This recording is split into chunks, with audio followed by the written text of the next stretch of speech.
বন্ধুরা, হ্যালো বন্ধুরা, কেমন আছেন? আশা করি ভালো হবেন। আমিও ভালো আছি। এই যে আজকে বানিয়েছি, প্রথম থেকে দেখায়, এই তো খাস চালের ভাত, ঝরঝরে একবারে। এই তো খাস চালের ভাত, পেঁয়াজ বেরেস্তা।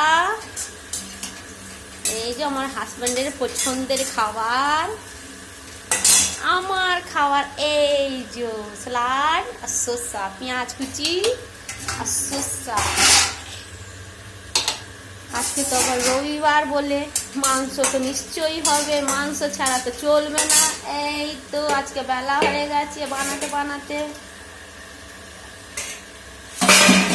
হালকা মশলা দিয়ে কষা কষা বানিয়েছি, ঝোল ঝোল বানাইনি।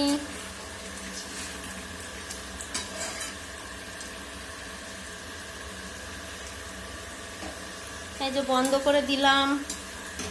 এই যে হয়ে গেছে, তেলটা হালকা দিলাম, কেন আজকে প্রচুর গরম, তার কারণে হালকা দিয়েছি। একবারে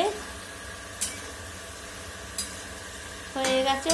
মেয়েকে ঠান্ডা করে দিই, এইভাবে ঠান্ডা করে দেবো যেন মেয়ে খেতে পারবে। একটু হালকা হালকা কষা কষা করেছি, বেশি ঝোল রাখিনি। আলু দিয়েছি, এই তো দেখতে পাচ্ছেন কেমন লাগছে।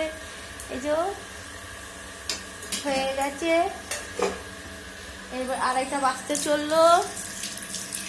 হ্যাঁ, আজকে প্রচুর বেলা হয়ে গেছে, কি আর করব, এতই কাজ ছিল। আর মানে কাজ চাপাচাপি কাজ ছিল বলে আর করতে পারিনি, বেলা হয়ে গেছে। ঠিক আছে, বেশ, টাটা, রাখছি। সবাই ভালো থাকবেন, সুস্থ থাকবেন। এই যে পেঁয়াজ বেরেস্তাও হয়ে গেছে মোটামুটি, বেশ, রাখছি।